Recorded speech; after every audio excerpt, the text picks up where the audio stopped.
दिल्ली का जंतर मंतर, जहां लोकतंत्र की आवाज उठती है, बुधवार की शाम अचानक जंग का मैदान बन गया।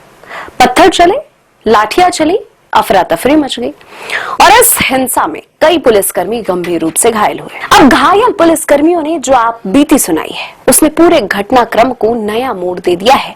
दिल्ली पुलिस के हेड कांस्टेबल बाबूलाल का कहना है कि उन्हें कुछ समझने का मौका ही नहीं मिला। उनके मुताबिक देखते ही देखते 3 से 4 हजार लोगों की भीड़ ने उन्हें चारों तरफ से घेर लिया। इसके बाद उन पर बेरहमी से हमला किया गया। बाबूलाल का दावा है कि भीड़ के पास पत्थर, डंडे, चाकू तक मौजूद थे।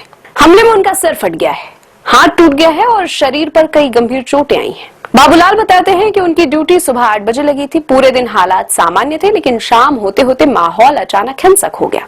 यह हमला द पार्क होटल के पास हुआ। हालांकि उन्होंने यह भी कहा कि भीड़ में मौजूद कुछ लोगों ने उन्हें बचाने की कोशिश की, वरना हालात और भी गंभीर हो सकते थे। दूसरी ओर घायल इंस्पेक्टर नंदकिशोर सिंह ने भी चौंकाने वाला दावा किया है। उनका कहना है कि वह ड्यूटी के लिए जंतर मंतर जा रहे थे। उन्होंने भीड़ को देखा तो लगा कि प्रदर्शन कर रहे छात्र होंगे, लेकिन कुछ ही सेकंड बाद हालात बदल गए। उनके मुताबिक वर्दी पहनने के बावजूद कुछ लोग उनकी तरफ दौड़े और पत्थरों और लाठियों से हमला किया। किसी भी तरह वह गिरते पड़ते वहां से भाग निकले और अपनी जान बचाई। इस झड़प में 2 एसपी, 2 इंस्पेक्टर समेत कुल 5 पुलिसकर्मी गंभीर रूप से घायल हुए। हालात इतने बिगड़ गए कि पुलिस और रैपिड एक्शन फोर्स को भीड़ को नियंत्रित करने के लिए आंसू गैस के गोले छोड़ने पड़े। अब सबसे बड़ा सवाल यह है कि शांतिपूर्ण प्रदर्शन की आड़ में हिंसा हुई? आखिर भीड़ अचानक इतनी उग्र कैसे हो गई?